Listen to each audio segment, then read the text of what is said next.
Good evening, Kenya. Welcome to the People's Debate. My name is Eugene Kwach. And of course, this evening, we're having a conversation with Kenya, particularly on the issues that are affecting them. Well, tonight, we get to interrogate Kenya at 15. We interrogate the emerging political realignments. We interrogate the opposition, and I'll even be able to ask that beyond removing President Ruto, what exactly is the alternative? We confront the questions that are surrounding the IBC, election technology, and the credibility of the 2027 electoral process. And of course, 16 years after the promulgation of the 2010 Constitution, Kenyans are asking difficult questions about the promise of democracy. And of course, in this conversation, I'm joined with two brilliant gentlemen. And of course, a man, Morara Kebaso. Morara Kebaso is contesting to become the Member of Parliament for Borabu constituency. The gentleman, Morara Kebaso, was an activist turned politician who built his name around accountability, government project scrutiny, and a demand for a new political culture. That is the man we're talking with tonight on this conversation on the People's Debate. But not only him, we also joined by a man, Nicholas Kiplagat Galgalo. He's the president of Bunge la Wananchi, the defender of President William Ruto's administration, who is actually also being able to join us for this conversation. Ladies and gentlemen, we begin, and of course, behind me is an audience from various universities joining us for this conversation to be able to experience, even as we have this conversation with these two gentlemen. Nicholas, welcome to the People's Debate. And Morara Kebaso, welcome to the People's Debate. And probably if we could be able to begin, and I'd permit me to begin with you, Mr. Morara Kebaso. And Kenyans, how do they know you? And as we've mentioned, rightly so, that you built a brand, political brand based on the scrutiny of government projects. And you now wish to contest to become the Member of Parliament for Borabu constituency, meaning you join the government. And probably someone would be interested to know that by joining the government, what is your plan from working for Kenyans within the government, or keeping the government check from within? What is the plan? I agree with you that I built my brand around accountability, scrutiny of government projects, and the expenditure of public funds. However, Kenya has more serious problems than that. And some of those problems are historical and they are structural in nature. They cannot be changed overnight, but it takes a few good people doing the proper things that they're supposed to do to fix Kenya the way it should be. I'll give you the instance that, for instance, when we talk about corruption, in my view, one of the biggest problems we have in this country is tribalism. And tribalism is the defender of corruption. In fact, tribalism is a bigger problem than corruption. It is difficult to weed out corruption when you have tribalism, because when you target a person of this community, he has 6-7 million people behind him, ready to fight, ready to go to war, saying, mbona muku leta hiyo shida wakati wale wengine walikuwa wanaiba. So I may not be Superman to save the world from all its problems. But if I was to become a member of parliament, number one is don't be corrupt. If you're not corrupt as an individual, if you make a personal decision not to steal public funds, you're in charge of NGCDF, for instance. Borabu constituency receives 170 million every financial year. This year we are getting 192 million. In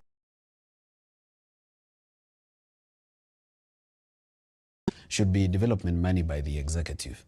But now that parliamentarians to bring a motion to remove CDF, and it is removed. And now that the needy in society, let it provide school fees for the children that are needy. Let it impactful projects that people can see. Where we have so many trees until we've been advised environmentalists to cut down some of the trees because the trees are drying up rivers. But here we have a member of parliament who has spent 6.9 million in the last financial year to plant trees that are already in excess. while this money can be used to provide something like clean drinking water through boreholes. So I think I'll be a leader who makes a difference in terms of not being corrupt. Secondly, if I was to get an opportunity to be in the Public Accounts Committee, then I will have another opportunity again to inject from within Parliament and also to pursue the theft of public funds from now the power of Parliament. Then thirdly, I think I'll be a developmental leader based on the kitty that is placed in my hands. And for me to be developmental, I need new, fresh ideas and ideas that actually transform communities and that are the priorities of the people that live there, not my own priorities or priorities of contractors that want to work with me. To get there, of course, I have to play a different style of politics, which I have started and it has worked. One of the things I feared most was that if I don't give people money, they will not vote for me. But I've gone to the ground, I've spoken to people in their language, I've told them the effects of money, and they've told me, we already know. We saw in Olkalau, you do not worry. People give us money. We may not reject money because we have a poverty problem within the society, but we will vote with our heads, not with our stomachs. So I believe even the Kenyans themselves, they are beginning to become civically educated through the efforts of the work that we've done. We are not perfect, but the work that we've done has made kind of a difference. Okay.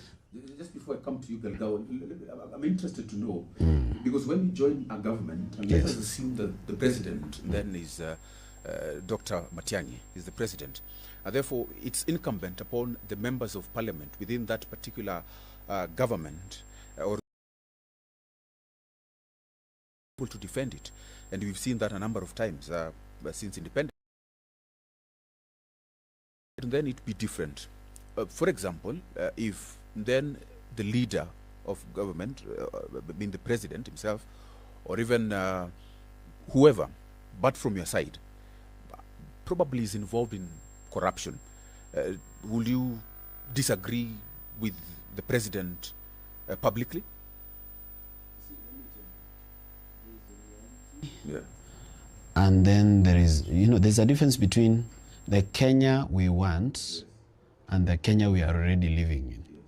The Kenya we want, ideally, when you see corruption within a government where you are serving and you're part of that government, because now we are making the assumption that I'm in Jubilee Party, Jubilee has won the election, the president is Dr. Fred Matiang'i, and I happen to be a member of parliament or even a chairman of the budget committee within the same government, so it's one government. So now, we now have a problem where the president himself is the one who is engaged in corruption. In an ideal situation, or in the Kenya we want, we are supposed to oppose that president from within, or even publicly, and say, no, this is not the promise that we gave to the Kenyan people. Yeah. But what is the reality of our politics? The reality of our politics is that, number one, our political parties are personality cults. Yes. The political party leader has more power than the party structures. And what the political party leader says is what happens. In fact, people don't come to the political party because of the political party. They come to the political party because of who is in the political party. So people come to DCP not because it's DCP, but because they are following Gachagua. And others will come to Jubilee not because they want Jubilee, but because they want Matiang'i. So if that person were to leave the political party were to collapse, meaning this political party is an non-existent thing. The actual thing that is there is very powerful political figures inside those political parties. And if you lead the political parties act, they have the power to summon the organs of the party and expel you from the party. And if you are expelled from the party, you will lose your seat. And if you lose your seat, we go back to the power of tribalism and tribal kingpins. That if you are in Ukambani and Kalonzo comes and says, unajua huyu, mimi msipatie huyu kura. Huyu ni msaliti. Nataka mpatie huyu. The people, at that time, all your intelligent ideas collapse. All your brilliant projects about how you will build this place to become Singapore or Hong Kong, they collapse. They want to listen to what the kingpin has said, end of the story.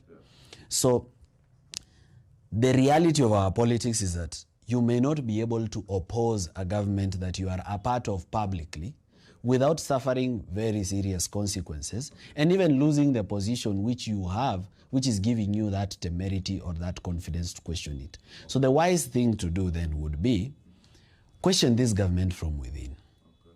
That during these meetings where planning is done, where budget planning is done, where cameras are not looking, so that you don't have to show your political backyard or political party that you are disloyal to the political party leader that is at the top. Question it from within the room, but when you get out there, you carry the weight. So it's actually burdensome to be part of a government, because sometimes you don't just own its successes, you own its failures. And Matiang'i is a perfect example. He was the best performing cabinet secretary during Uhuru's time, but every bad thing that happened in Uhuru's government, he has to answer for it as a candidate. We're going to come to that deeply, but of course there's a lot of questions. Probably the next question will be about tribalism, but just hold on to you, Nicholas Galgalo. You know, so many people across the country, there are a lot of chants generally about Ruto must go, one term. And probably someone who is interested to know that what has the president done? There's probably someone who is confused. Should I re-elect the president, or should I not? And probably they are asking themselves, what has the president, or what has the government of President William Ruto done that probably the people are actually overlooking or cannot even see? That probably you can tell them that the president has been able to do this, and this. Giving us this opportunity to come and engage and have a discussion, because today is exactly 63 years since we got independence in the country, and it is exactly 16 years since the promulgation of the 2010 Constitution. And I think 2010 Constitution is clear. It had around 4 principles, and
We still have Kenyans crying all over that the cost of living, and particularly, you know, when Kenyans talk about the cost of living, majorly is because they cannot even be able to afford the basic like meals. They're not be able to afford that.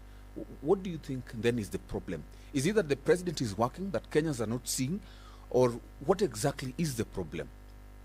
What is the problem? According to you, the president is working, but the people are still complaining that life is difficult. So what then is the problem?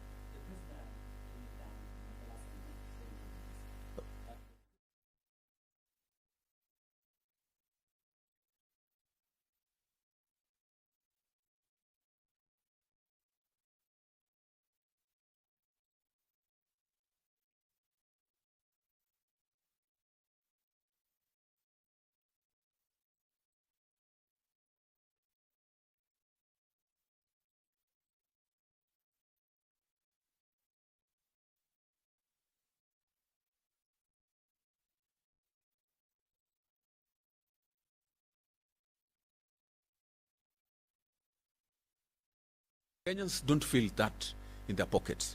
They still lack food. You may have said that probably some of the cost of maybe basic commodities like food, according to you, because of the reduction of the price of fertilizer, then probably we have more food, according to you. But that has not translated in the common mananchi. Because again, how will you convince a common mananchi and whole people somewhere in I don't know where, maybe Madare or somewhere back in Kisii or in Migori or even in Nandi, who probably feels that the school fees are pinching. They cannot be able to afford generally almost everything. Can you be able? They don't even understand the figures that you're talking about.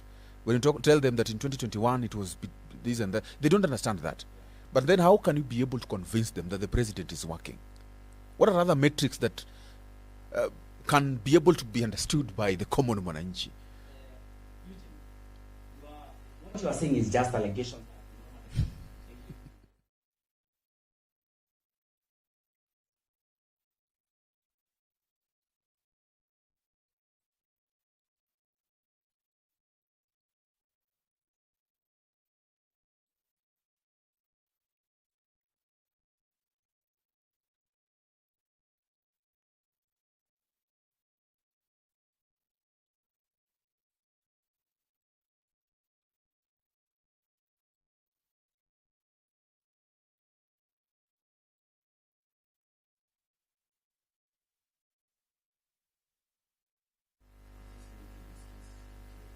Yes, sir. Okay, I'll begin with what I agree. Yeah. I agree that we have a bad quality of voters, and that bad quality of voters equals bad quality of leadership. Okay. I also agree that if William Ruto was not corrupt, he would not be our president. So we need to ask ourselves, what's wrong with us for us to vote for a person like William Ruto? Because allegations of corruption against a person like William Ruto did not begin in 2022. He's had them through and through. The question is, why didn't that influence the mind of the voter? And it comes down to the problem that he is dismissing, which is tribalism.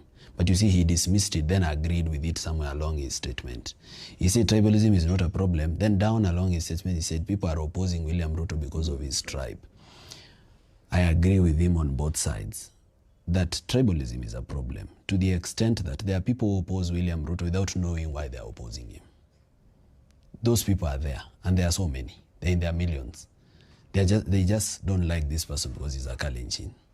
But me, I have good reason why I do not like William Ruto. We'll begin with just what he has said. I don't want to invent my own facts. We begin with fertilizers.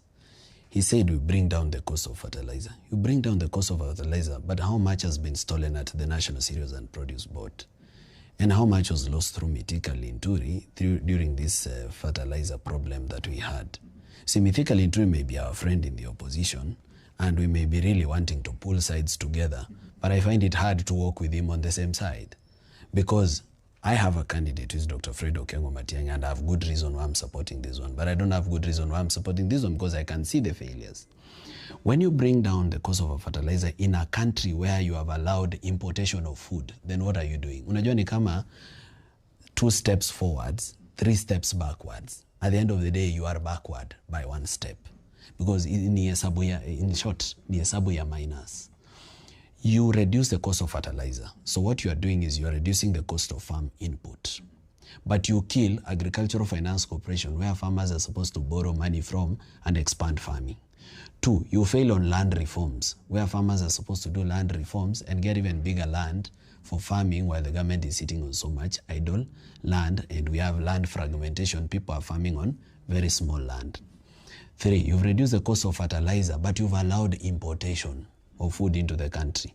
So these farmers, yes, they are going to plant with cheaper fertilizer, but the end result is that cheaper food will still come from abroad, and that cheaper food will still not meet the cost of what they've produced. So yes, you've reduced the cost of fertilizer, they will farm and produce, but they'll produce what is expensive than what is coming from outside.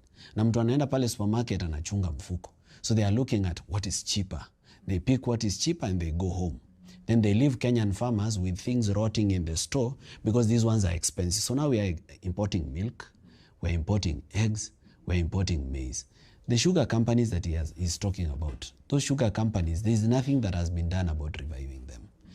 It's a smoke screen. It is just big launches and big parties. But what is going on there is theft of land. You find, I was on around December, I was in Western Kenya doing an audit of sugar companies. And I began with the one that is in Mumias.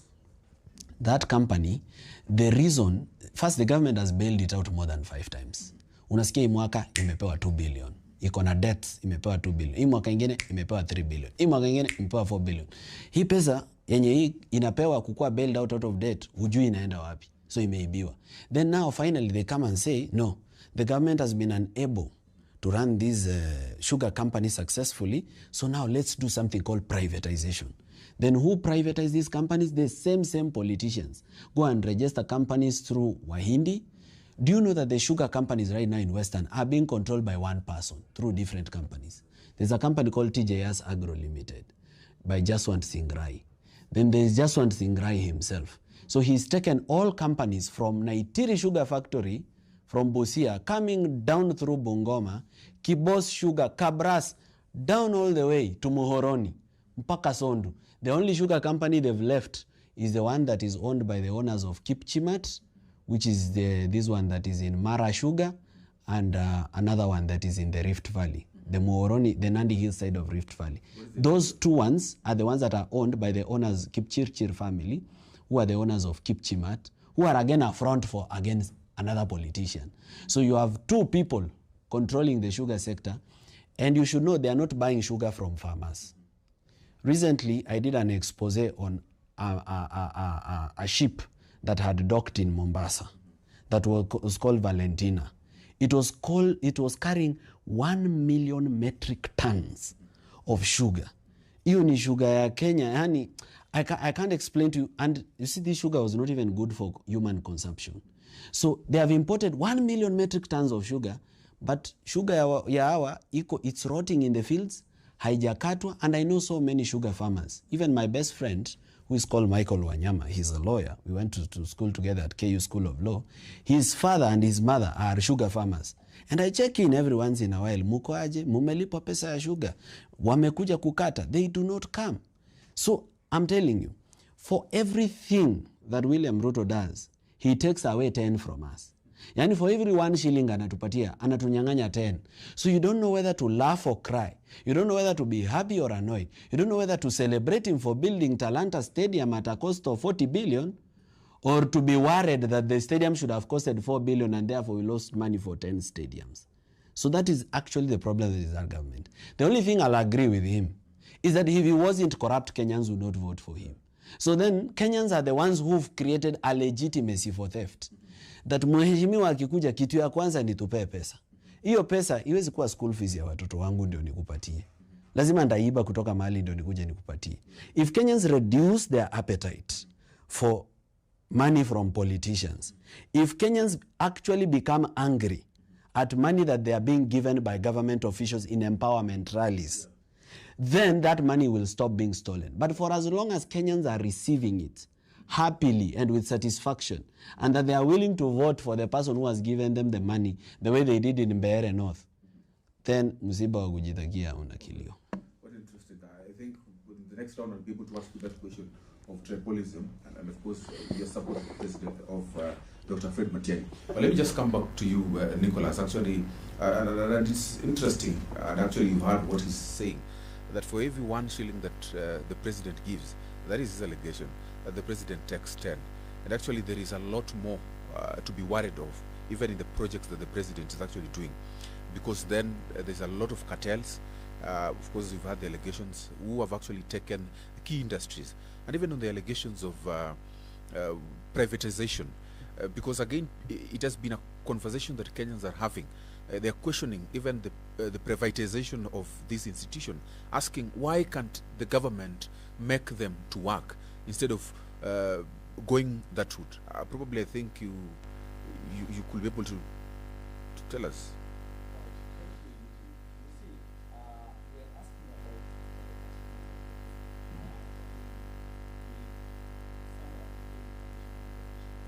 Yeah. Yeah. Yeah. Yeah.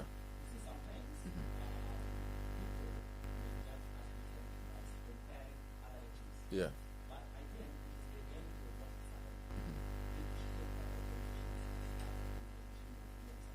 Yeah.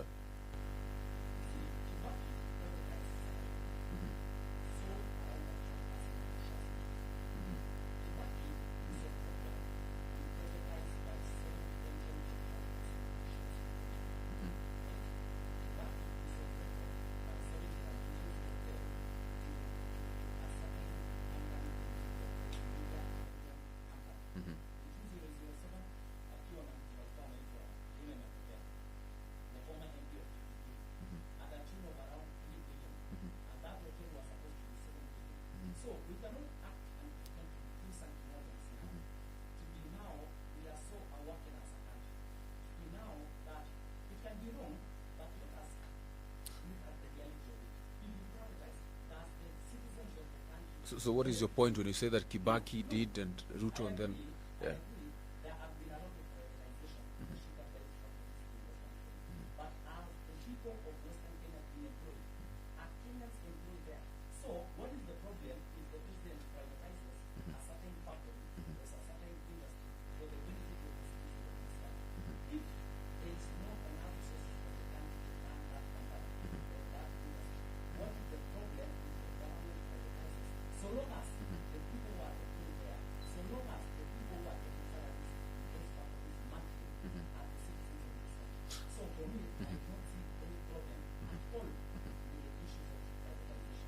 I think the issue actually that he raised was that those, some of them are not actually functioning as is expected, because again he said that even take a look at the sugar, and there's some farmers who are still crying that they still have their sugar cane, and actually that then affects even the farmers. So at the moment, Eugene, the problem that we have with the sugars is the delay of payment by the government. We have people who had supplied their sugar canes to factories.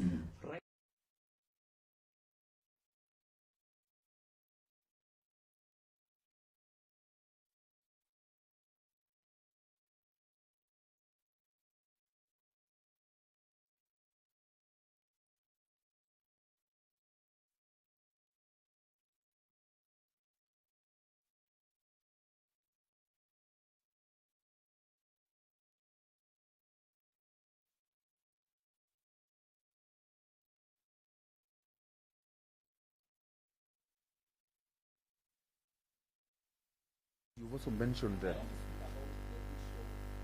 Okay. Yeah.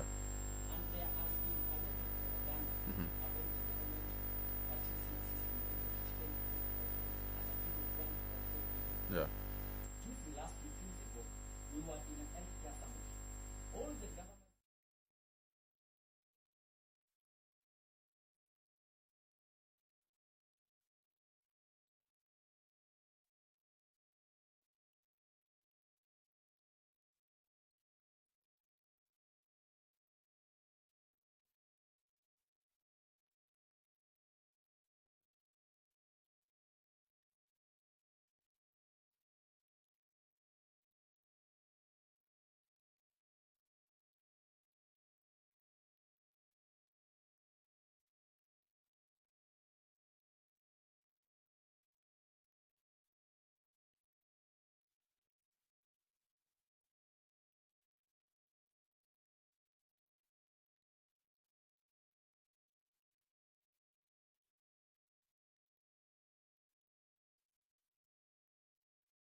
I'm summarizing that.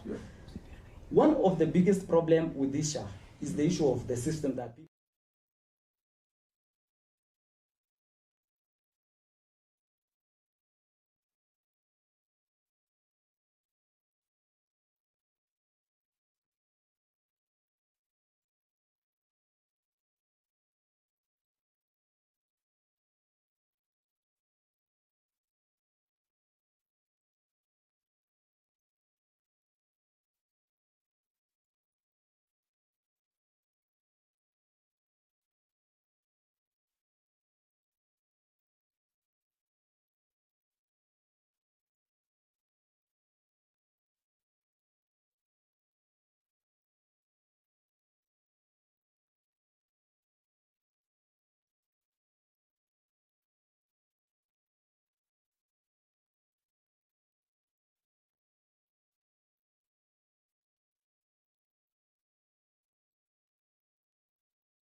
Probably it's President Ruto's government against Uhuru's government or against Kibaki's government. And probably someone is wondering, does it mean that if Kibaki did this wrong, then Ruto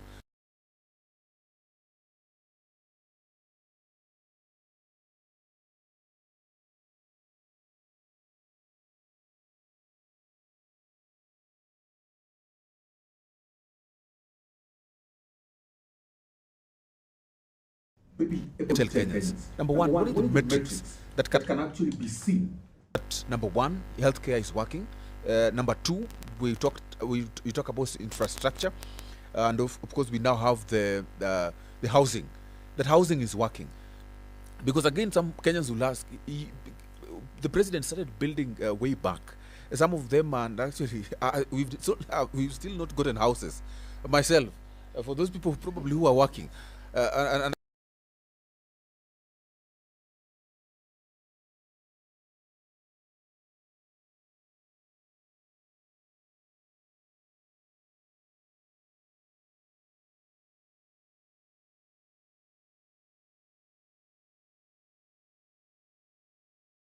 Working.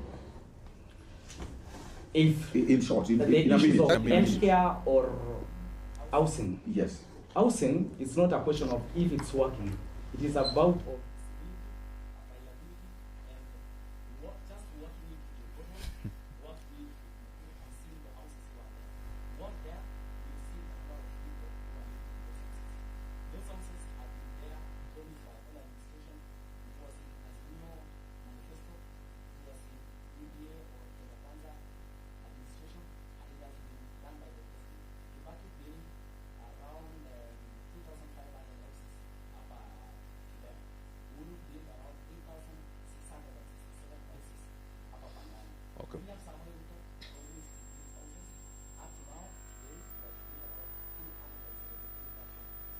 okay. Okay. Yeah. Focused on healthcare funding. But the question is, which service are you funding people to go and receive? you know, before I pay for you a medical bill, you have to consume a medical service. That medical service must be there, and it's available, and it's provided. You come to Borabu constituency, right now, we have only one sensible hospital, which is Kijauri Hospital. All other hospitals and dispensaries, they failed. In fact, the one that is at Eturung in Kiabonyor Ward, that one does not even have a doctor. Does not even have a weighing machine. You cannot even know your weight. Unaona hata blood pressure, huwezi kujua, hata HIV test kitu kwa hakuna, hata pregnancy, hata P2. Hakuna kitu unaweza pata at Eturungi dispensary. So we have to begin the question not from the funding. You see, money follows functions. Blame the governor, according to him. Oh, wait then. Money follows functions, okay? Money is supposed to follow a service that is already there, shida ni pesa. Yani iko, shida ni pesa. Lakini haiko. In the whole of Coast region, the only hospital that has an MRI machine, if you have cancer, and you are in Lunga Lunga in Msambweni, or you are in Taita Taveta in Voi, the only place you can get an MRI machine that can tell you whether you have cancer or not is Coast General Hospital. The whole of Coast region. Hapo pekee ndo unaweza pata kamachine kanaitwa MRI machine. Now we had money here for medical licensing, okay, for medical equipment. What happened to it? Hundreds of billions of shillings were spent to purportedly buy an MRI machine, an X-ray machine for all level 4 hospitals, level 5 and level 6 upwards. What happened? They went and procured some machines on a formula called pay as you go. Pay as you go ni ya mkopa. So tuko na machines pale kwa hosi zenye ni ya mkopa. Yaani pay to use. So when I went to Voi, so I want to give a specific experience. I went to Voi General Hospital and I asked them, nataka kufanyiwa X-ray ya hii mkono. They don't have X-ray films. Why don't they have X-ray films? Because the machine has not been paid for. So unajua simu ya mkopa usipolipa inazimwa.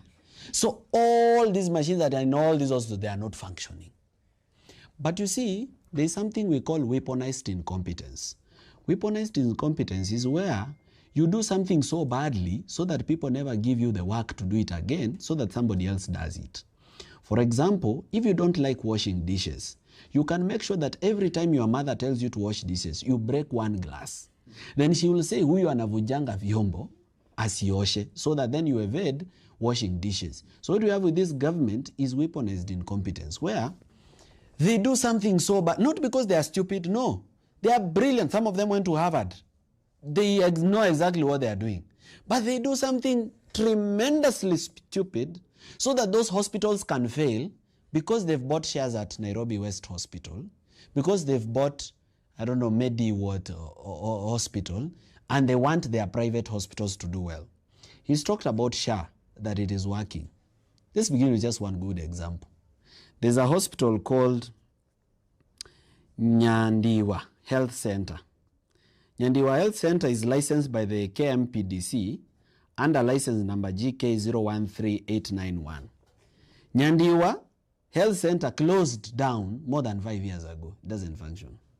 But it has received from SHA 19,998,720 shillings. Hii kitu haiko, haifanyi. Ukienda pale ni cobwebs, nothing, no personnel, no equipment, ni ngombe tu zinakula nyasi huko. Na panya zinaishi kwa hiyo nyumba. But it received 19,998,720. Now multiply this times the number of health centers we have in this country. You realize it is just a big cash cow.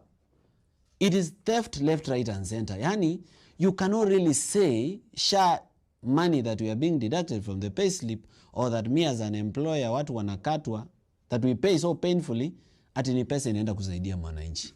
It is money that is just going to few hospitals. Some of them are hospitals these people own, which are making false claims, then to so many fake hospitals that actually do not exist.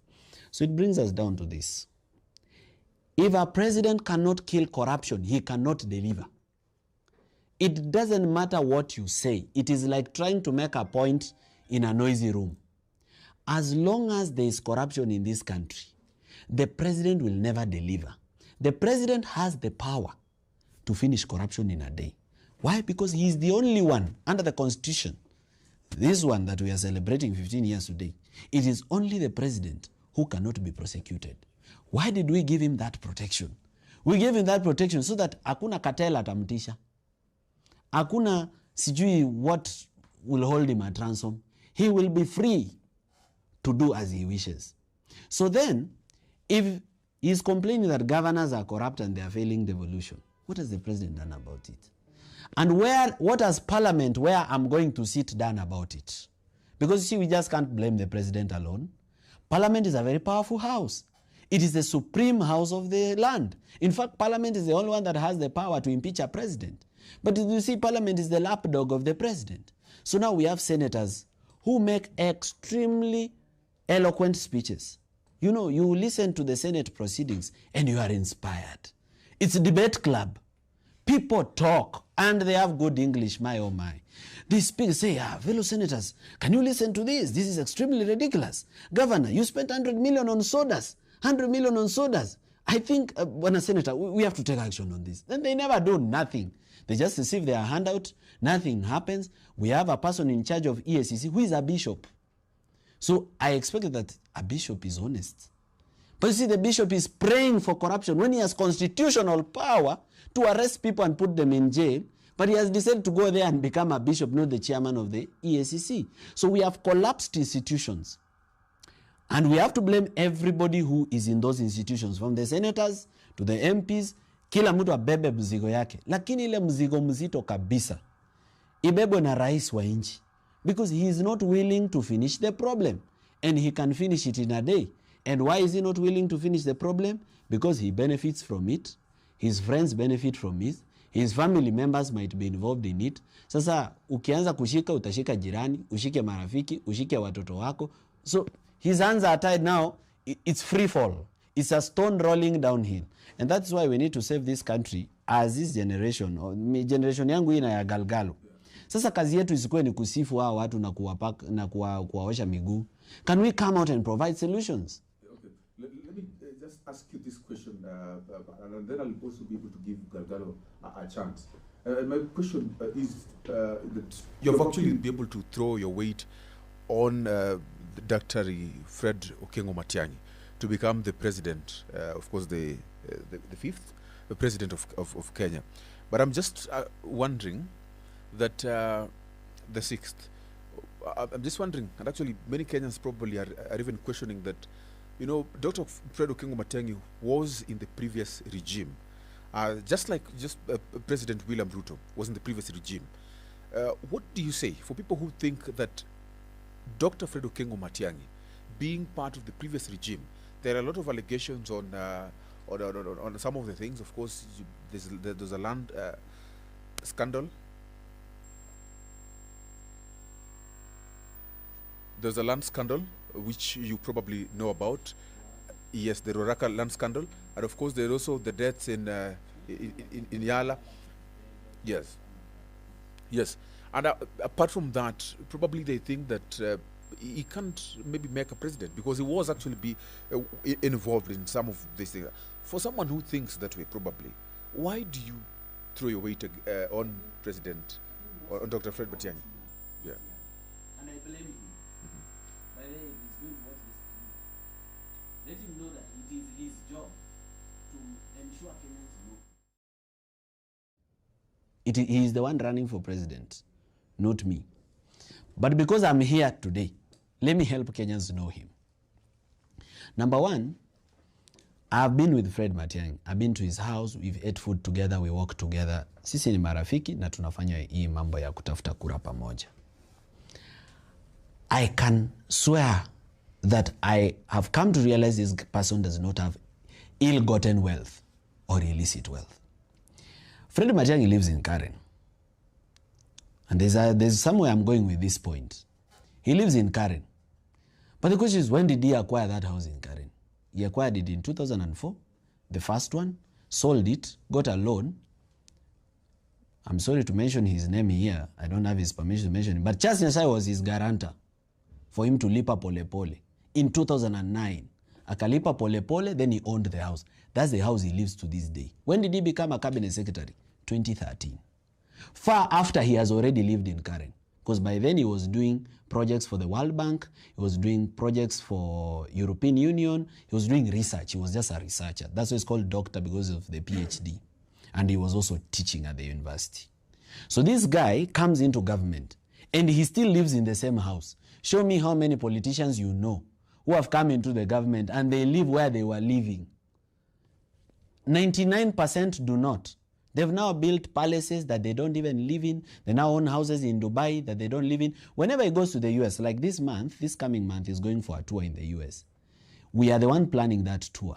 We've had to book hotels where he's going to sleep. But other politicians own houses in the United States.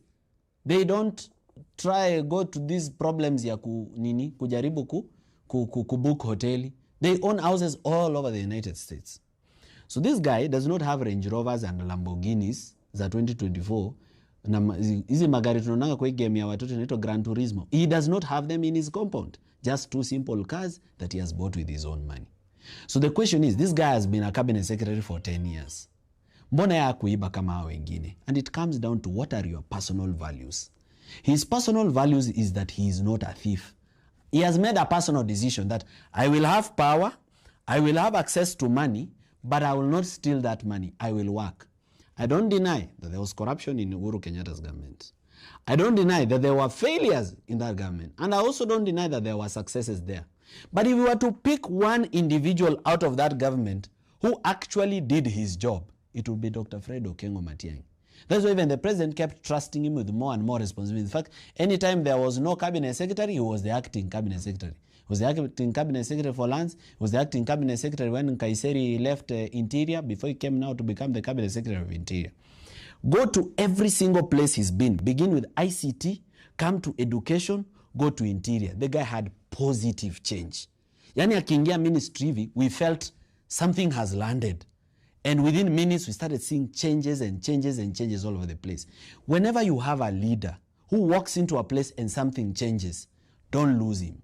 Because those people come rarely in a lifetime. Kianjokama brothers are 2 people that either jumped out of a moving police rolly or they were pushed by police officers. One of the 2. He's not the OCS of that station. He's in Nairobi as a CS. He's not in charge of police operations. He also sadly heard about it and apologized to the bereaved families, and action was taken. These people are taken to court. There's a case in court where these people are being, will either be sentenced ama chenye itawafanyikia wezi responsible. The same with Baby Pendo. It's a criminal case in court. The people who are in the police command, the people who deployed the officers to that place, the officers that were on duty on that day, hiyo kesi iko kotini tayari. Matiang'i was not in charge of police operations. He was just the communicator on behalf of government.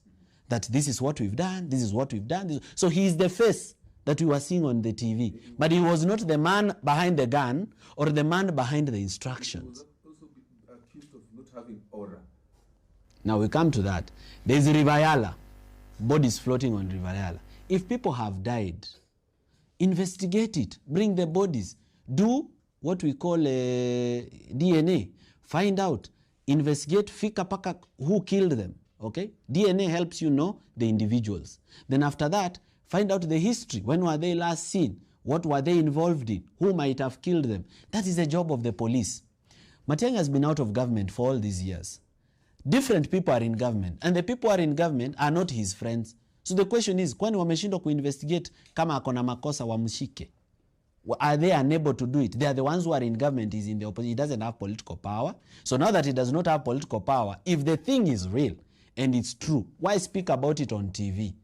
Why score political points with it? Fanya investigation, kamata mtu peleka kotini. Ruaraka land case. The people who wrote letters to the treasury asking, first it was a National Land Commission case. He was not involved. Hakuna barua amesign, hakuna kitu amesema. It was simply somebody trying to defraud the government of public land, that kuna shule za serikali ziko on public land na tunahitaji kukompensetiwa 2.5 billion kwa sababu kuna shule zenu ziko kwa shamba yetu. Then something happened at NLC. The process was completed. The National Land Commission is an independent body. Wakadecide wanataka kulipa hawa watu. They wrote to the PS for Ministry of Education, Belio Kipsang. He wrote back to them. They wrote to the AG Githu Muigai. He wrote back. Then Belio Kipsang wrote to the CS Treasury, Henry Rotich, and the PS Kamau Thuge, release pesa. Sasa, Matiang'i only becomes the face of this thing merely because he was the CS for education. And remember, this was one government. No, people have never understood that the president appoints a CS and a PS. It is possible for your PS not to work with you. Na hakuna kitu utafanya. It's even happening in this government. It's possible for you to have a PS who doesn't listen to you, who doesn't care about what you say, whose instructions, hata ukimwandikia barua hivi, IGBwi. And there's nothing you'll do. Why? Because both of you are appointees of the president. I may appoint CS, I may appoint PS. Now look at this government that we have for William Ruto, the guy this guy has brought here to sell to us. Where the CS is not a Kalenjin, the PS must be a Kalenjin. The question is why? It's because they are following where the money is. And where the money is PS, because that's the person who signs. He's a signatory, he's the IEE holder. Yeye ndiye anasign pesa inatoka kwa bank. So you are crucifying the wrong man for the wrong things. Yani, at least if you're going to have something against Matiang'i, let it be true. Because we know human beings are not perfect. Tuseme sasa out of 10 points, umemtoa point moja, he still scores 9 out of 10. Now that he's being supported by the former president, Uhuru Kenyatta, wouldn't you then think probably that then takes the credibility away from him if you were to use your case? In Borabu constituency, I'm being supported by good people and bad people. I have supporters who are witches. I have supporters who are thieves. I have supporters who are drunkards and I don't drink. I have supporters who beat up their wives and I don't believe in domestic violence. What control are you going to have as a politician on who supports you? Silence in the room. Thank you very much. I think you want to reply. You're talking about Dr. Fred Matiang'i. Yes.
Okay.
Endelea.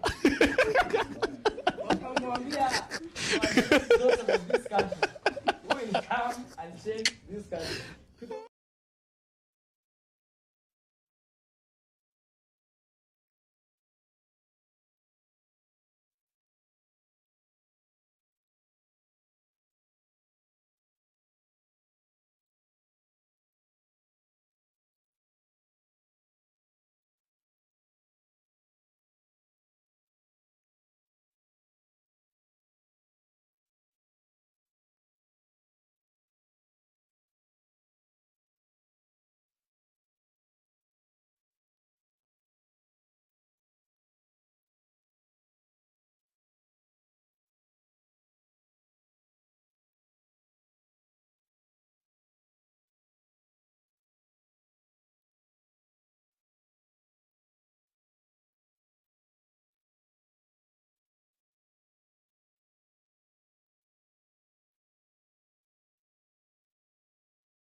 Right, huh?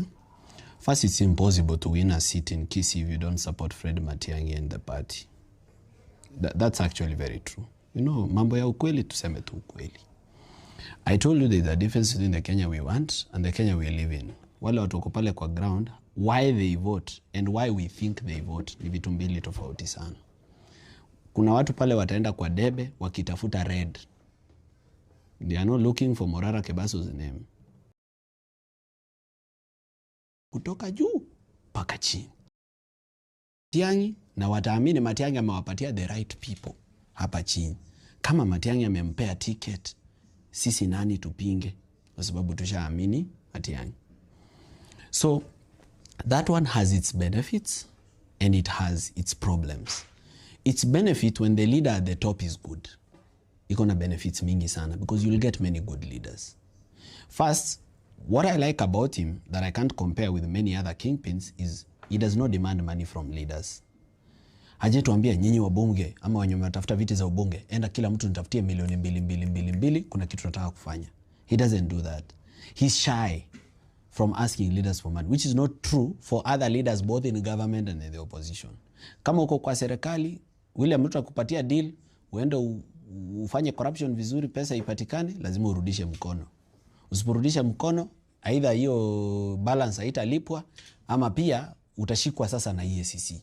So ukiona watu wameshikwa na EACC au wamekosana na serikali, hawakurudisha mkono na vitu zingine. Opposition pia kuna chama zimekuja hapa which are extorting candidates. They tell them raise money to party and candidates have complained themselves, so it's not something I'm forming up in my mind. But this candidate, this particular president, Matiang'i, has never asked us for money. Two, he has had an issue with handouts. You even had watu wakimkejeli pale kwa social media kwamba yeye apeani pesa. It's because he doesn't believe in it. And even us, sisi wenye tuko huku chini, he tries to tell us wacheni hii mambo ya kupangisha watu line kwanza kuwapatia pesa. It does not make sense. And ambia watu what you'll do to them, let them believe in you based on your policies. So that about him, I like it because then it's for him it's not political strategy.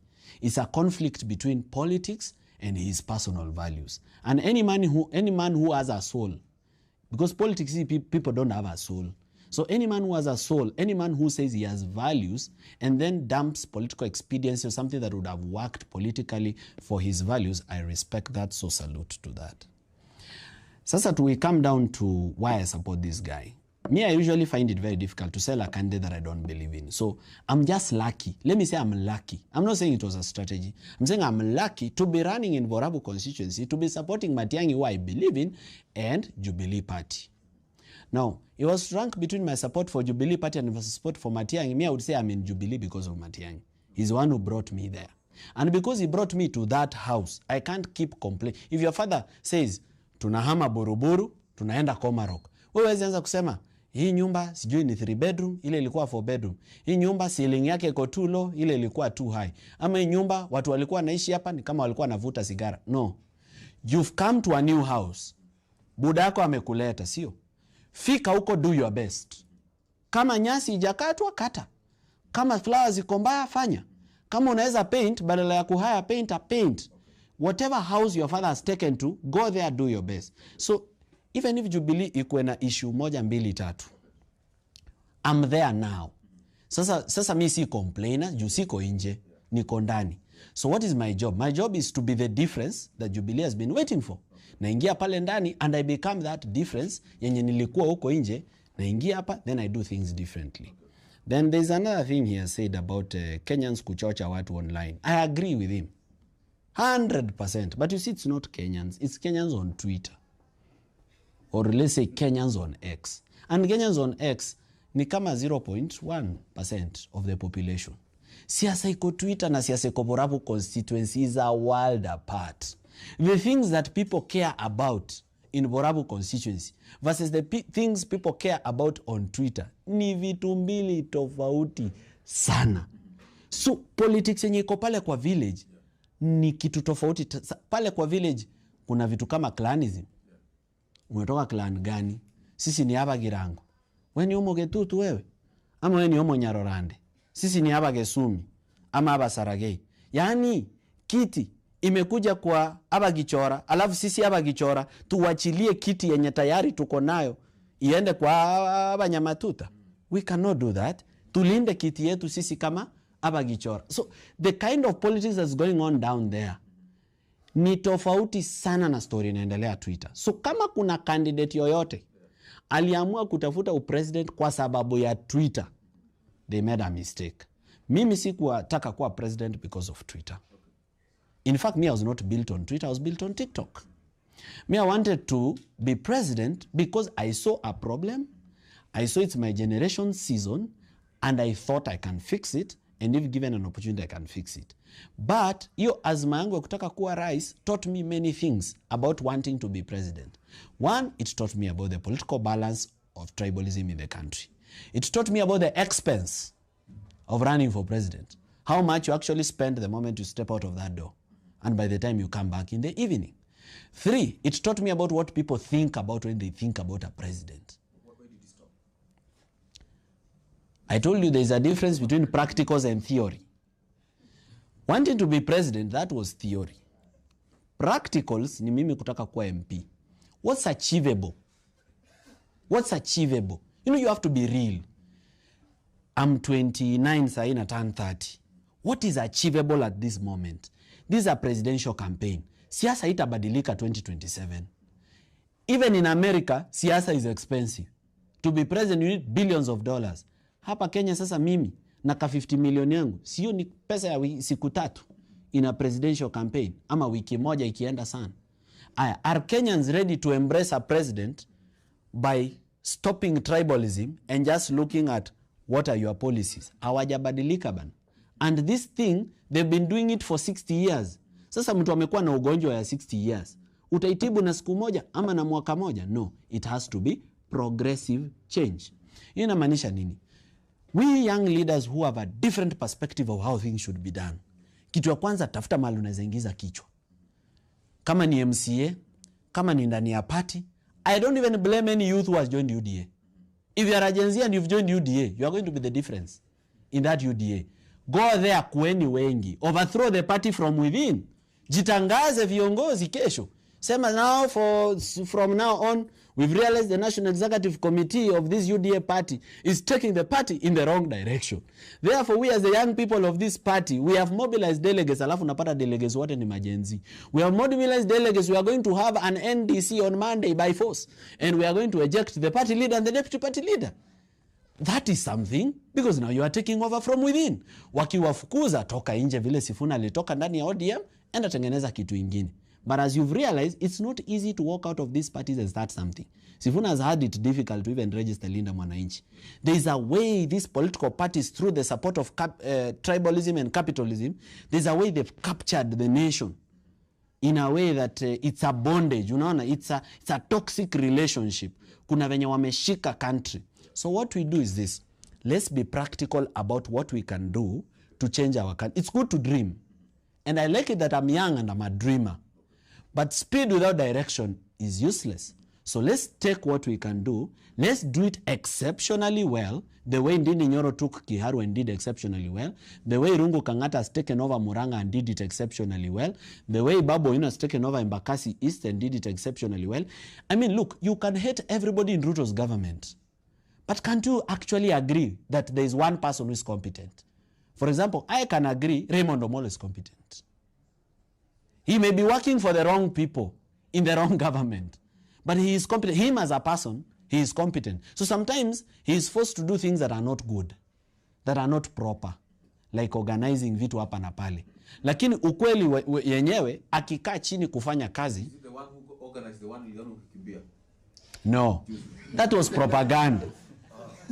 I was not running in Borabu constituency. You see the problem in this country? When a dog bites a man, it's not news. When a man bites a dog, it's news. So what happens is, first, you can't run faster than propaganda in this country. If people come with a propaganda today that I'm gay, it can trend within 3 days. Hata nikikuja kujitetea wanasema unajitetea kwa sababu umepatika. Yani it's so difficult to fight propaganda in this country. It's just like the word conman. Somebody just brought up an issue on accountability. Kabla hata nijibu, It was already spreading, of course assisted with the government bloggers. It went faster than me. I was not able to come and say, hey, tulieni, go slow. This is what we are doing. This is what we've done. This is the number of kilometers we've traveled. If you are traveling this number of kilometers and you have this, you have spent this on fuel. This is what we've done. There was no opportunity. It is just mob justice and public lynching. And that's why I hate Kenya. This thing is calling Kenyans on X. They demand justice, but they themselves, they don't have justice. They don't have justice. Hakuna fair hearing uko X. They just have something blanket they call cancel culture. So they just cancel everyone and everything. In the end, they cancel themselves. So in the end, they end up with nobody, no party, no candidate. Wanaanza na huyu kidogo kidogo, he makes one mistake, they cancel him. Let me ask, kwani leaders? They're not supposed to make mistakes. These leaders will make mistakes all the time. If indeed you've seen them, identified them, and you want them to be the change in society, correct them with love. Allow them to make amends. Allow them to choose a correct path.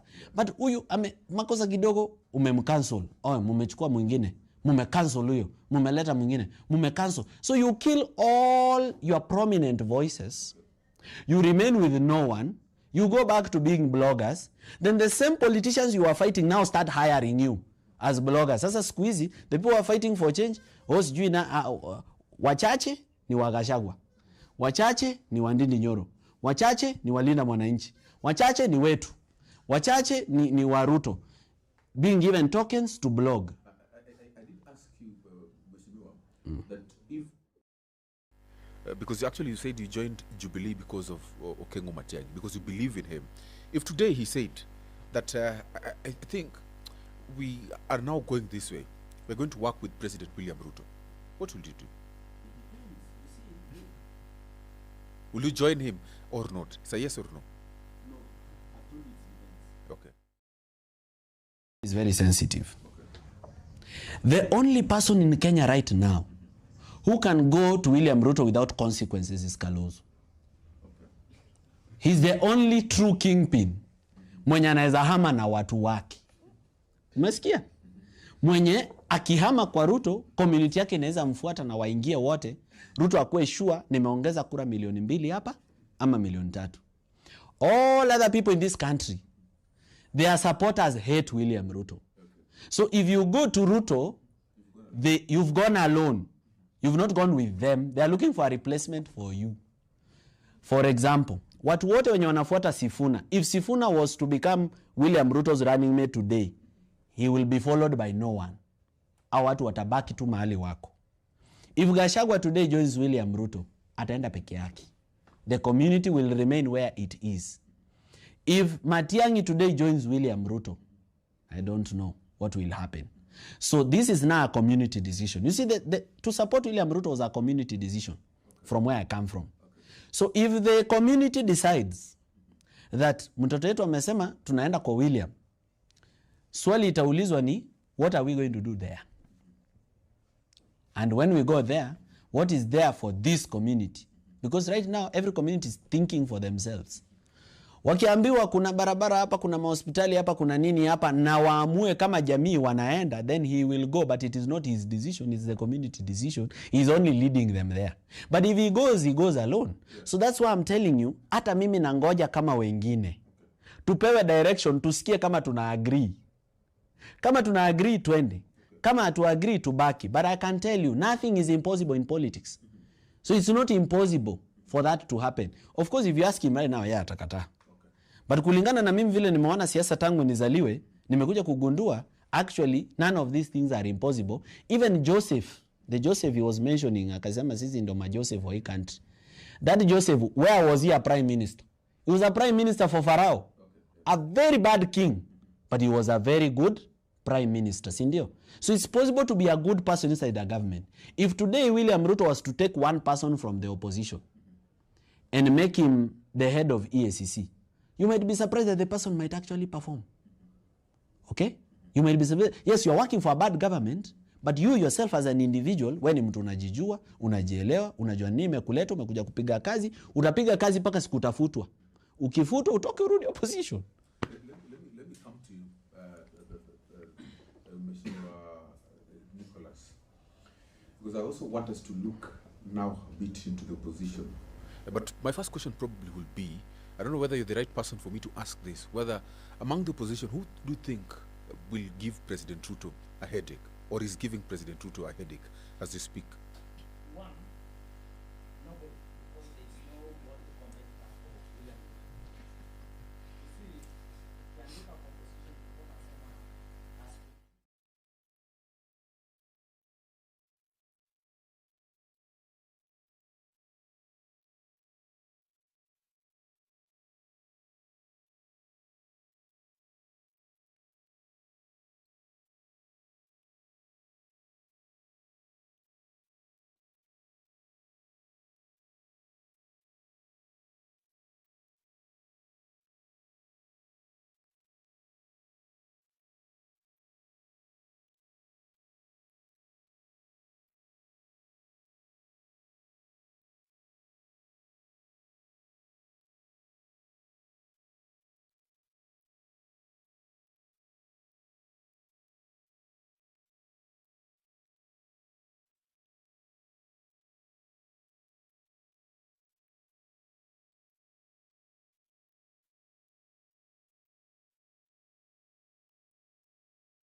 kingpin of the community to ask for money for campaign.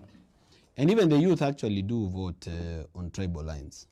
So it's not true. He is right that it's not true that the Gen Z are homogeneous. This Gen Z thing, I used to believe in it. I used to believe it exists. But I came to realize actually it's as though every community has its Gen Z.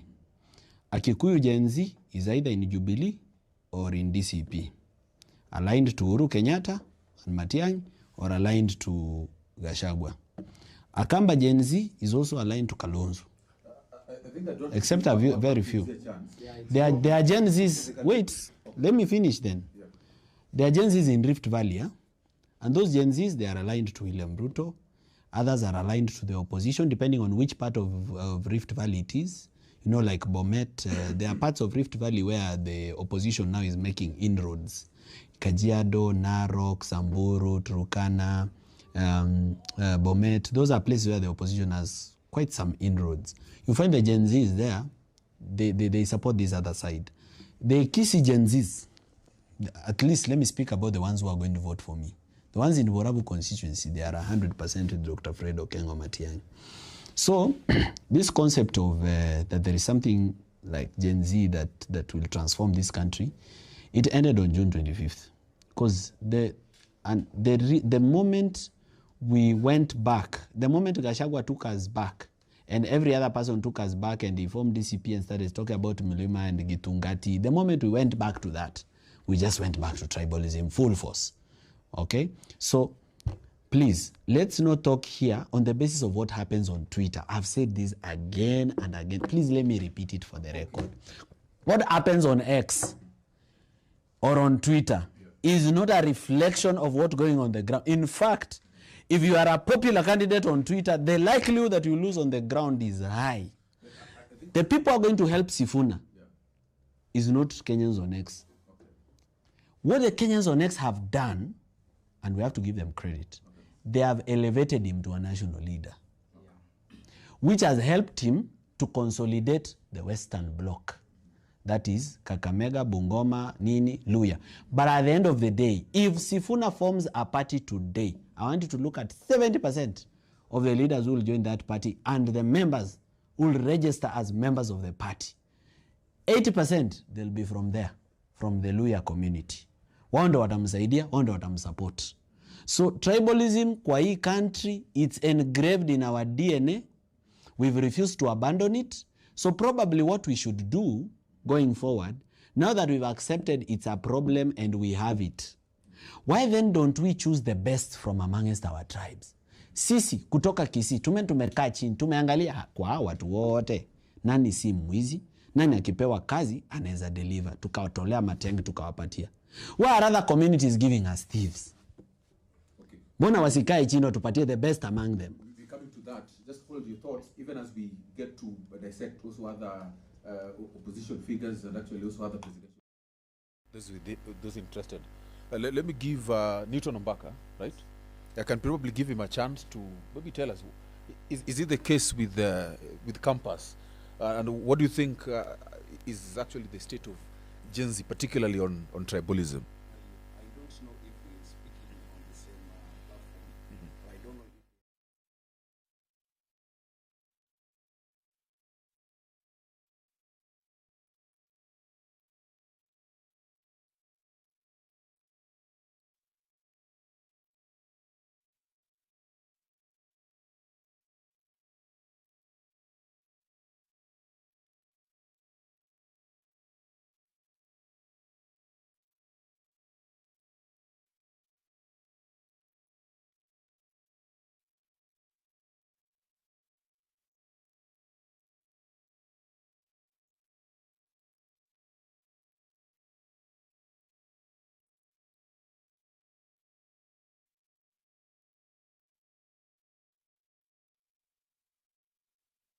Tribes? yeah, that could Because be that could also be a reason. But we've also had chances or moments where there is a Kikuyu candidate.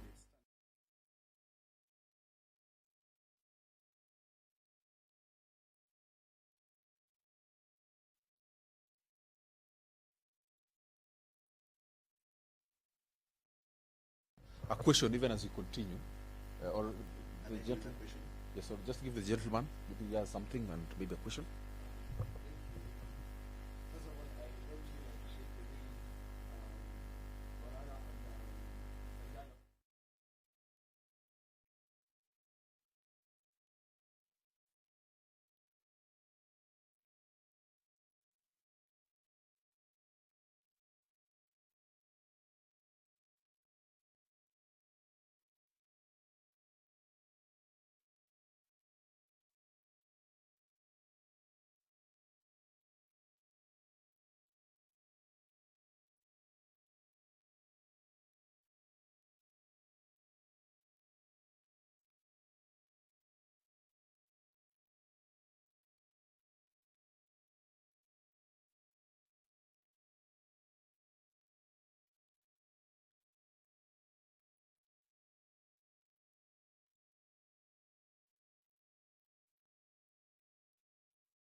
give a comment about Kenyans on X. He gave them credit for starting an anti-finance bill movement. Yeah. I agree with him.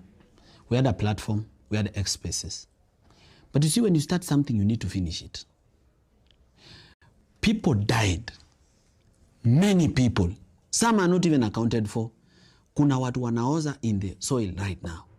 People got life-changing injuries. Kuna watu kwa wheelchairs because alienda kushika ile kitoa machozi hiyo, tear gas. Alienda kushika, arushia polisi, kamlipukia kwa mkono, ikamchoma. Hana mikono. Ama ikamlipukia kwa tumbo.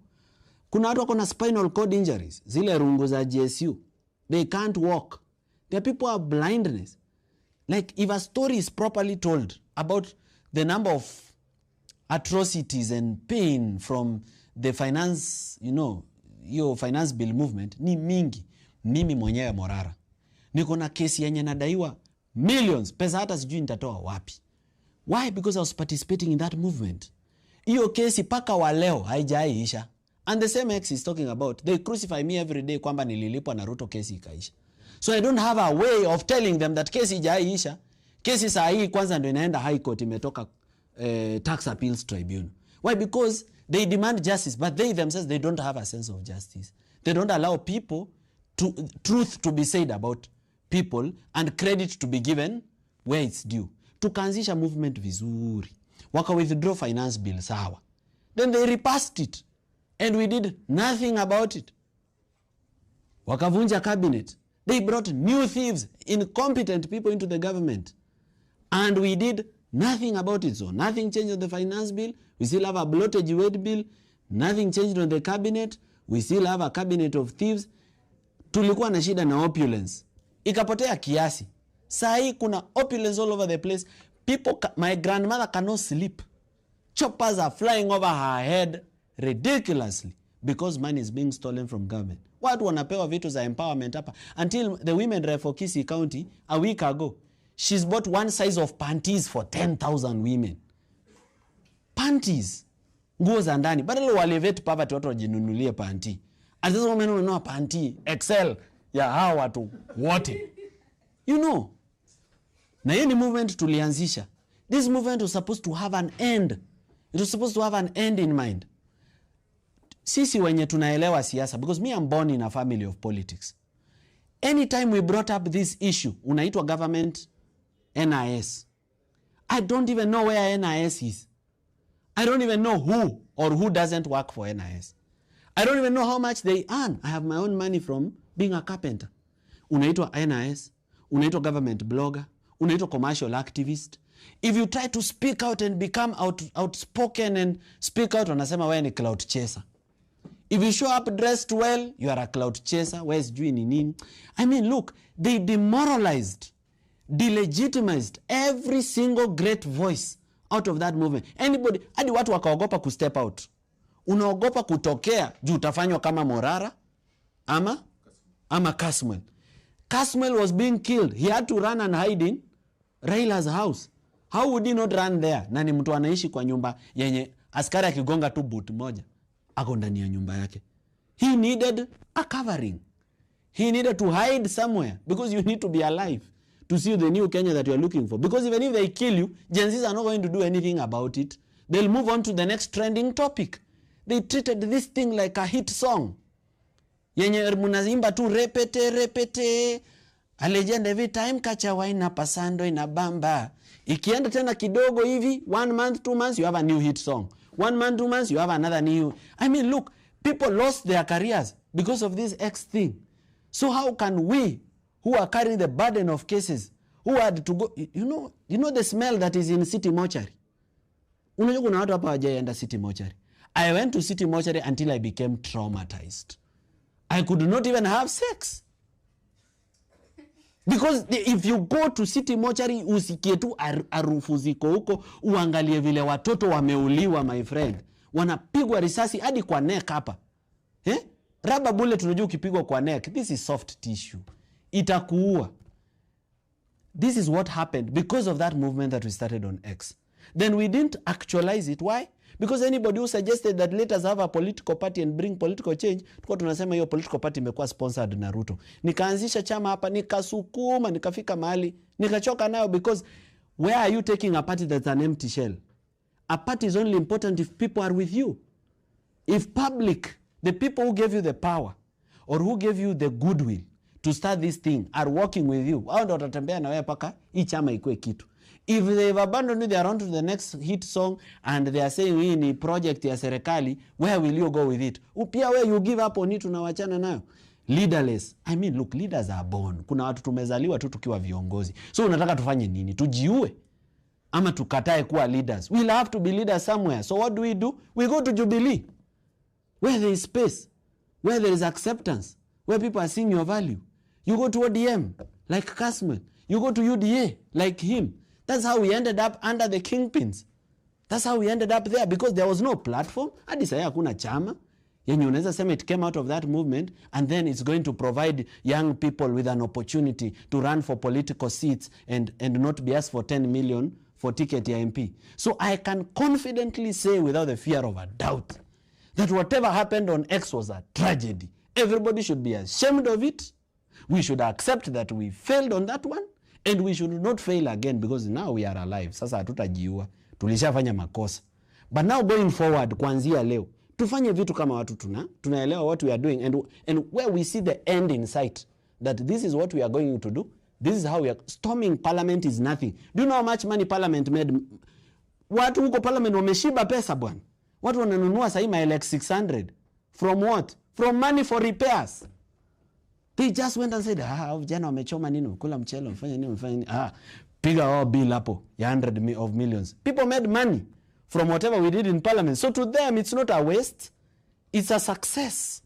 So that's why I'm very annoyed with that thing inaitwa XU kitu. I want to reply to him. He has spoken about the issue.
Mimi hata sitaki kuuliza kama education is working or is not working, of which it's not working. It receives 800 billion shillings every year and I don't see it. But now what I want to ask is, what is the purpose of education in a country where there are no opportunities? Sasa tunaenda shule kufanya nini? Mbona sinisaidie mama yangu kulima? Because people are going to school. This education you're talking about. So whether it's working or not, there's problem sawa. Watu wameenda shule bana, watu wamesoma through those challenges, wamepata madegree, alafu wanalalia kama pilo kwa nyumba. There are no opportunities. The economy has crashed down. Why is it crashing down? Because of corruption. Money is going outside but it's not coming in. There's a trade imbalance. Pesa kama unapora, unapeleka nje ya nchi in dollars, but you are not trading with other countries because you've killed agriculture. Exports za tea zimeshuka. Exports za hii zimeshuka. All gold is now being sold illicit. Hakuna export ile proper hivi. Sasa there is less dollars coming in, but there is more dollars going out through corruption and also going out through businessmen. I've had to spend so much dollars in the last 1 month alone to buy things from China. Hizo ni dollars inaenda nje. So as long as there are no opportunities, education is useless. There are supposed to be opportunities to either be employed or to self-employ. So that usome, usipate kazi sawa, lakini unaweza kuwa entrepreneur, there is an opportunity for you to get enough money to start a business. You say the government has employed 100,000 teachers. Sasa kwa sababu hao walimu wanaandikwangwa pale State House, na kwa sababu Ruto anapeanga wajumbe, na wajumbe wanauza.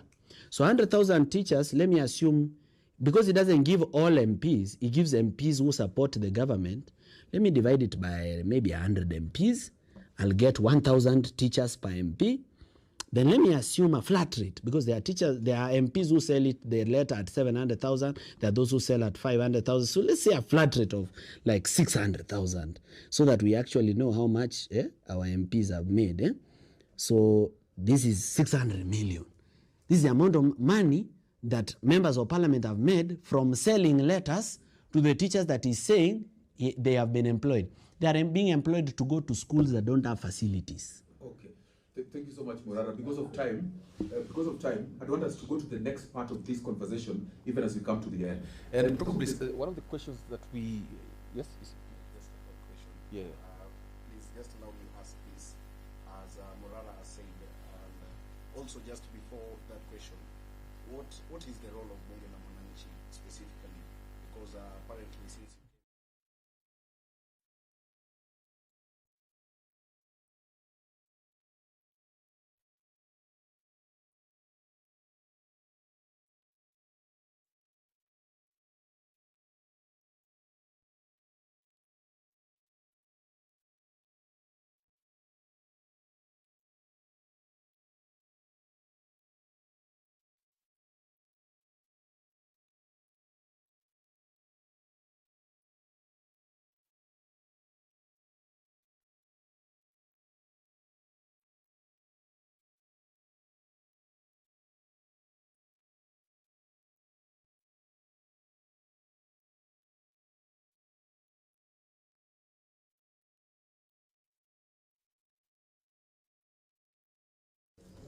See, Bunge la Mwananchi is a social justice movement.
prepared mind. And because he's doing business, I believe he was prepared.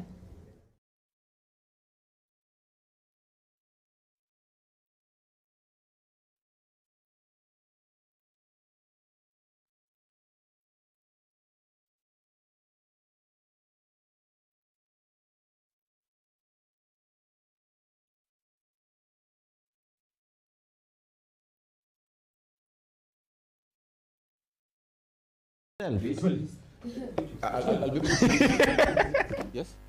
a question that Shara expressed to me. There's a question that you're referring here into automation. The aspect of this is rectangular.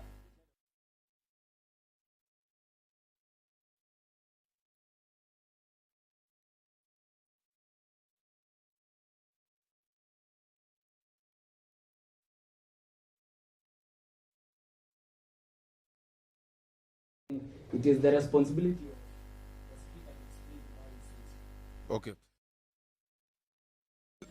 Okay, let us move to the next part of this conversation. Actually, you've actually been able to intimate about Kenya at 16, and that is, of course, where really are we? The 16 years that we have had the Katiba with us, the new constitution, which was promulgated on 27th of August 2010. Yes, how far have we moved? What are some of the gains and what are some of the losses? Eugene, I think for me as a country, we are on the right trajectory towards modernization. When you compare where we were in 2010,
People have spoken their mind, Yeah. and they were harmed. Okay.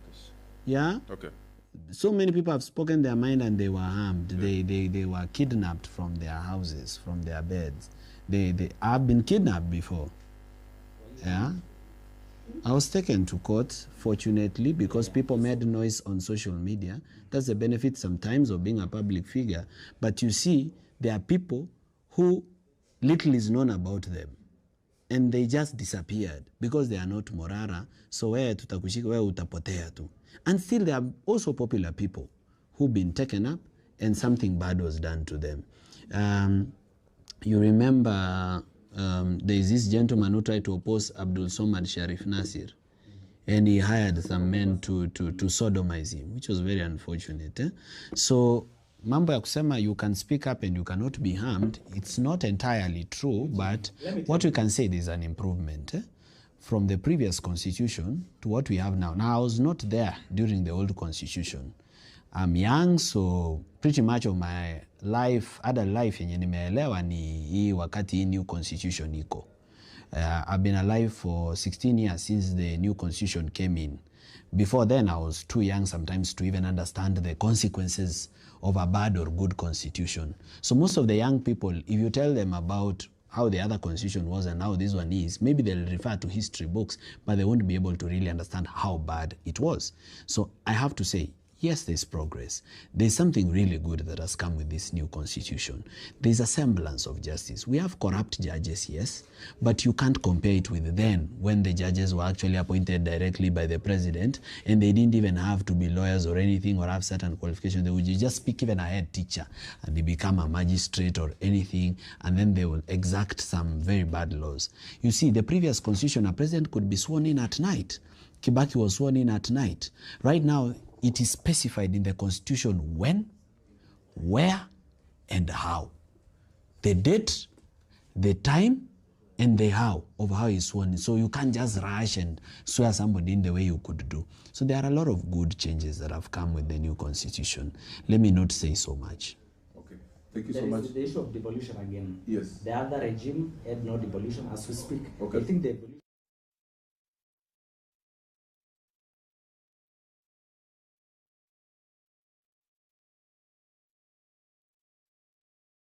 that we have who are in charge of so many resources are not the ones who have been elected by the people. Okay. So I think there is something good which is happening in the country. Thank you so much, gentlemen. But even as this conversation, I know probably we may not have had time to deeply look at other things, but just maybe as we wrap up, I'd want us to maybe look at the Vision 2060. Vision 2060. What does it have? What do you make of it? Is even this regime the best to actually talk about Vision 2060? What does even a common mwananchi who cannot be able to afford food or other basic needs, what do they even understand when talk about Vision 2060? That is over 35 years after the Vision 2030. And actually, even some other issues like we've not been able to even achieve some of the vision that we had for 30. What do you make of Vision 2060, gentlemen? Is that this country does not have a vision. So let's not even lie that there is a vision. There is nothing. So there's no vision tomorrow, there's no vision next week, there's no vision next month, there's no vision 2027. What is there is Vision 2030, which was set up during Kibaki's time. Na kuna vile imetusaidia kiasi. But it does not belong to anybody who is doing anything right now. So, I mean, how can we talk of Vision 2060 when we don't know about Vision next week? First, you don't know whether you will be alive or whether you'll have gone for Mandamano and you've died. You don't know whether you will be able to eat, because most young people are graduating without jobs. Watu sahi wanauza nudes, Tinder, na wengine wanauza OnlyFans. People are doing despicable things. I mean, you can't even blame people for doing Forex or anything, because what are they supposed to do? What is that alternative thing that is there? People are going to Saudi Arabia, they are suffering, but they can't speak up. Because, okay, you are speaking up alafu. Urudi kwa village, kukaa na wengine na ulipanda ndege ukaenda Saudi Arabia, watu wanajua uko ngambo. Unajua hawa wajui tofauti ya Amerika na Saudi Arabia. Wao wanajua uko ngambo, umepanda ndege. How will you tell people that you are being sexually abused? How will you tell you that you are being physically abused? How will you tell them that you are going for days without food? How will you tell them that you are being taken to court, your charges are being read in Arabic, everything is in Arabic, and you are jailed even before you know what these people are saying? How we can't, you see, there can be no peace without justice. The first thing that should happen in a country is we should be happy. Before we even talk about progress, we should be happy. You see, it's possible to be poor and happy. It is possible for us to not live in the houses he is building and live in some, other simpler houses, but be happy. How does happiness come about? Number one, let's afford our basics. Let's afford food. Let's afford clothes to wear. Let's afford education for our children. Let's afford electricity. And right now, internet is a basic need because everything is running around the internet. Wacha to afford bundles. Once we afford our basic needs, we are already halfway the journey of happiness. The next, now let's chase our dreams. I want to be a musician. What is the music industry in Kenya? What's the government doing about it? How are they exposing musicians to make money from music? I want to be an artist. Is there opportunity for art? Kuna opportunity ya mimi kutengeneza pesa? I want to be a carpenter like Morara Kebaso. Okay, I'll make these sofas and these tables. Who is going to buy them if people don't have money? If everybody is crying. Wenye wako kwa serikali wanasema pay slip tumekatwa kila kitu, tumeomba malon hadi za platinum credit, tumesota hiyo kitu, wacha ingoje kwanza. They want to even sit on the floor. Wanataka kukalia mtungi. Utauzia nani hii sofa set? I'm not going to do well. They're not going to do well. So there's a happiness problem in this country, and we are depressed because of injustice and because of economic meltdown. Hakuna pesa. How should they solve this issue? Number one, wacha kuiba ile kidogo imebaki. Tafadhali, now forgive us. Now you've stolen. Where are you taking this money? Because you see, people have started buying things they don't need. You see, at the end of the day, me and William Ruto, we use this phone. Because iPhone 18 haijatoka. So ya natumia hii. It doesn't matter kama ameiba 100 billion. Simu iko from Apple ni hii. Hii ndo tutatumia mpaka hiyo ingine itoke. So why can't people just be satisfied? You see, unaweza vaa kiatu, I don't know the cost of this shoe. But you see, these people are wearing shoes for 200,000, 400,000. But when you look at the shoe, they are uglier than the shoes we buy at 3,000. So watu wamefika point yenye sasa they are buying things they don't need. 10,000 acres, they don't need it. They are buying, I don't know, lions to create a private sanctuary in some ranch near Olpejeta in Nanyuki. People are doing crazy things with our money, bana. And people are poor. Unaona kama huko kwetu. Borehole peke yake. They might make you Jesus. Borehole too. Yani if you just, Ruto takes 20 million to church. A borehole is 2 million. Akikuja achimbe tu borehole 10 at 2 million shillings each. Kisii is so steep. Mlima inakuangalia hivi. So the kind of hill that people go downhill, and you can imagine mtu amezeeka ako 50s, ako 60s. Anapanda pale na mtungi iko kwa kichwa kujaribu kupeleka maji nyumbani na ni maji chafu ya brown. Chimbie borehole maji kwe safi. Kitu kidogo tu muibia hizo zingine, lakini si basi umwekee borehole basi. So see, we have to stop the appetite for theft and care about the people in society, the young people that are graduating those jobs, the people that don't have clean drinking water, the people that are going to hospital and not getting treatment. Unapata mtu amelala kwa kitanda. Unamuuliza umekaa hivi siku ngapi? Siku 2. Unangoja daktari nangoja daktari atakuja by next week. You get the point? Okay? And sorry for that.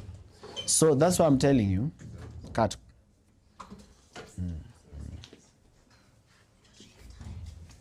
First aid up haraka. Hey man, ombaka. Hey, fanya mambo hapa. Yes, sir. Noise on the background.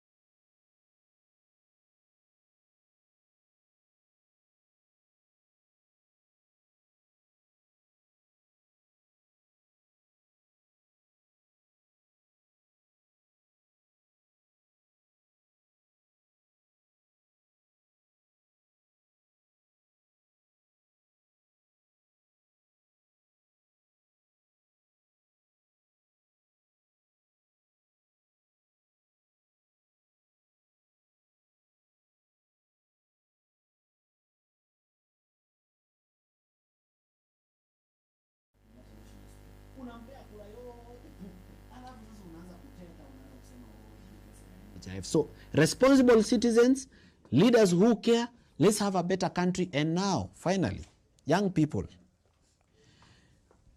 there is no crime in running for political office. Na mtu asikuite kimbelembele. Na mtu asikuite clout chaser. Umejisikia uko na nguvu Umesikia unaweza amuka, unaweza tafuta kiti ya ubunge, senator ama governor. Tafuta. Na ukichange mind, pia mtu asikudhulumu. Asiseme wewe ulianza ukivaa governor, umechange mind, sasa unataka MP, mwisho utakuja kuvaa MCA. Ni sawa, vaa MCA, it's a seat. We even need village elders who have a sense of justice in them. So ukikuwa village elder pia si mbaya. But take up these positions within society. Stop letting bad people lead you, then you complain from morning to evening. Get in, be the difference that you are looking for, you yourself. Because if things can't be done right, then why don't you get in and do them right? Thank you so much, Nicholas. Galgalo. As we summarize, Eugene, Yes. about vision.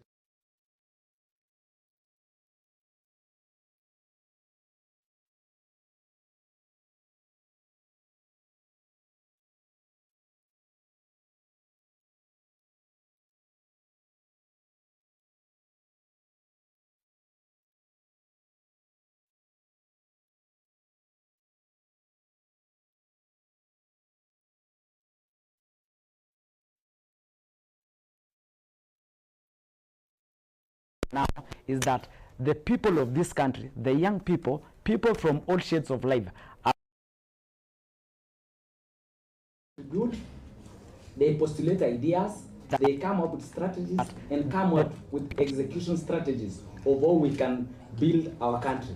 And I think it's ambiguous for us to oppose this thing, because if you can ask me, what do I envision about in 2060? In 2060, my brother Eugene, I want to sit under a tree, have a candid discussion with my grandchildren, and be able to speak about where the journey that we have been having as a country.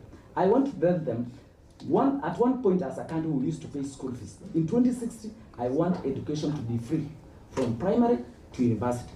In 2060, I want to sit down under a tree with my grandchildren, speak about the issue of corruption, where people were stealing left, right, and center. In 2060, I want to tell them, I'm proud of the country that we have.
Deforestation, because these people are cutting a lot of trees.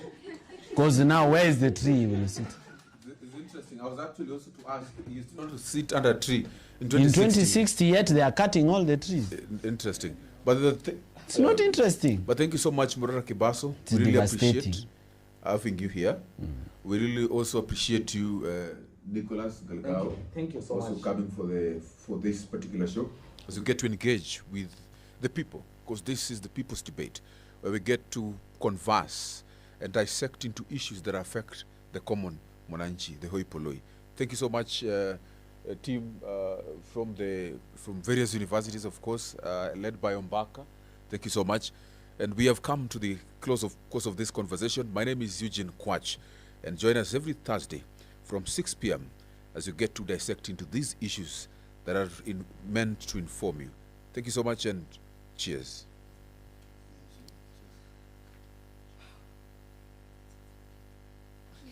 2016.